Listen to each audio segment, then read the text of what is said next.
Hello Sagittarius, and a very warm welcome to your 2019-2020 horoscope.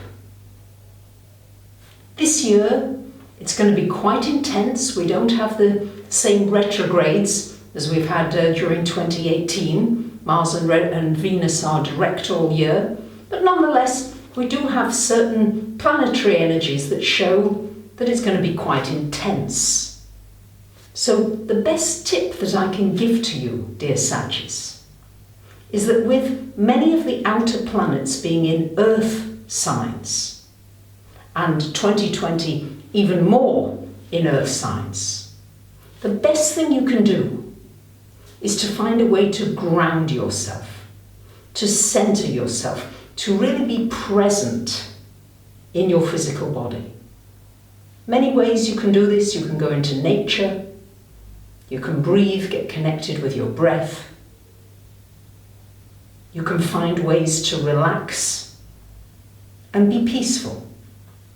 And the main thing is that you think of yourself like this strong tree, a really old, strong tree with a big, thick trunk, with big, long roots extending way into the earth, and you're very stable, so that you have this inner stability and peacefulness, despite all the turbulence and things that might well be going on around you.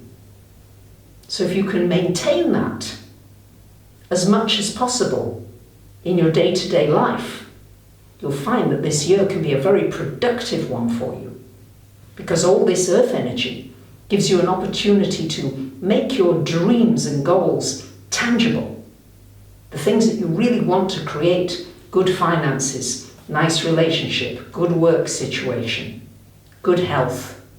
The earth energy really enables you to make that your reality.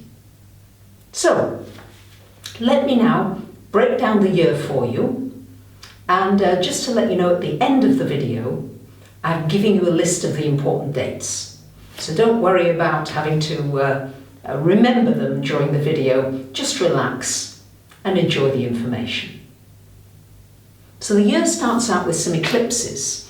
On the 6th of January, we've got a solar eclipse happening in your second house.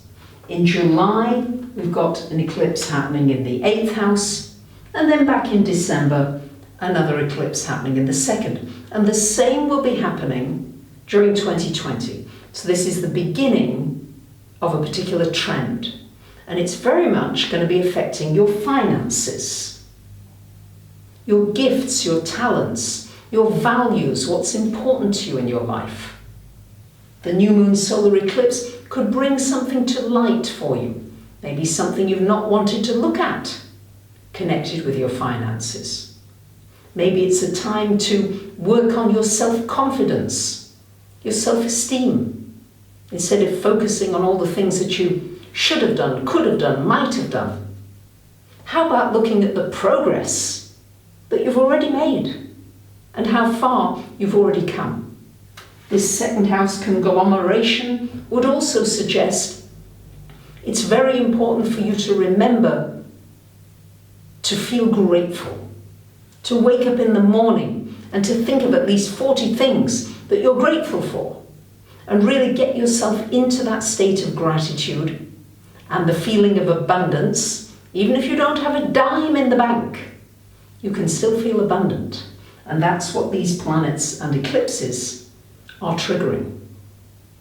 It's a wonderful time for getting in touch with maybe some talents that you had when you were a child that maybe you didn't follow through with.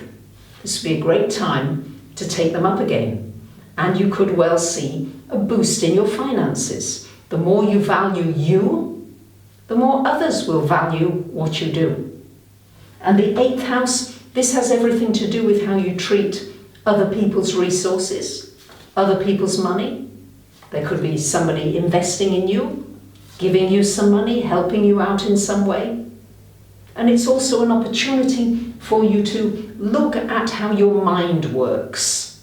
The 8th house has everything to do with psychology and all these mental patterns Maybe old patterns that you've got, emotional things that money doesn't grow on trees, I've got to work really hard, I've got to struggle to make a living. What are those things that need to come out that you just need to release so that you can make way for ways to work smarter rather than harder?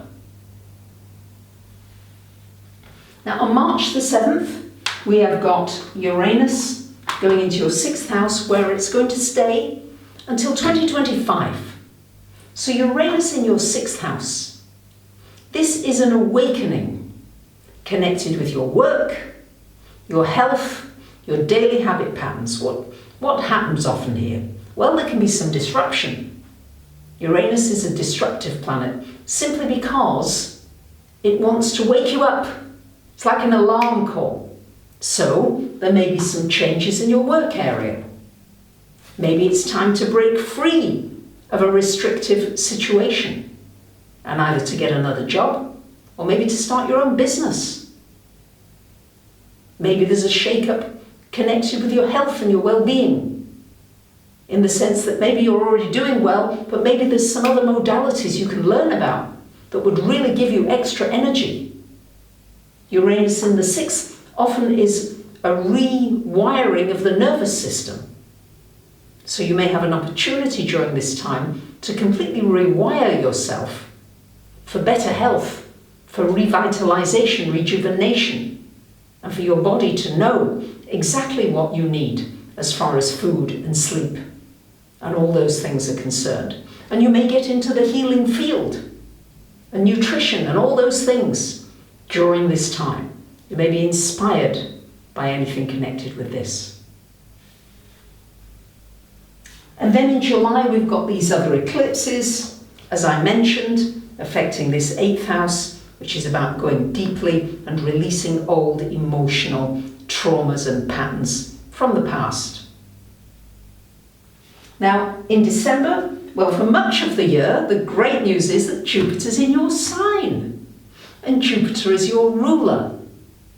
So this would be a year to take risks, to try something new, to go on adventures, to give yourself permission, to change your mind and do something else. But it's a year of expanding yourself, stretching. You know how it is in yoga. At first you can't touch the ground, and then you stretch a little more and a little more every day.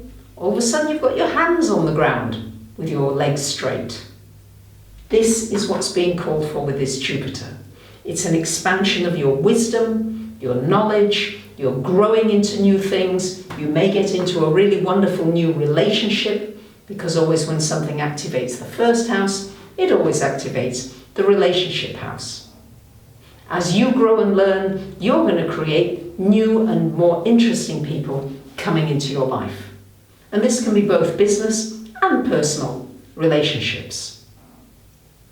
Now all the Mercury retrogrades this year are in water signs. So it's going to be important to take your time to express things with sensitivity, with gentleness, with kindness, and especially to speak to yourself kindly, and maybe to be silent rather than to speak. And maybe to sleep on something before you come out with it. Sometimes you Sagittarius, you can be quite blunt and things blurt out. Mercury retro in the water signs would suggest just go gently, slowly. Trust your intuition and your gut here. That will be the key. So it's an exciting year ahead. Make the most of that Jupiter in your sign until December 3rd, when it will go into your 2nd house and join this whole party, possibly expanding your finances, bringing a new financial opportunity, business opportunity, or something you can negotiate. So I wish you a wonderful year ahead. You might want to have a personal reading about what this year holds in store for you. I've got some cards, posters, astrology cards with my paintings on that you might want to check out on my website, yourastrologysigns.com. I've also got books, I'm also doing webinars. You might want to join my live webinar or get the audio, get the video afterwards about how to get into your chart and tips to understanding the chart more easily, how to get into it. You might want to have a piece of music specially composed according to your planetary aspects. So I'm offering lots of exciting new things, and I hope you'll check some of them out. Thank you so much for commenting, sharing, liking, and I hope that you can feel how much I enjoy sharing these videos with you. And I hope you feel my inspiration and upliftment in your life. Bye for now.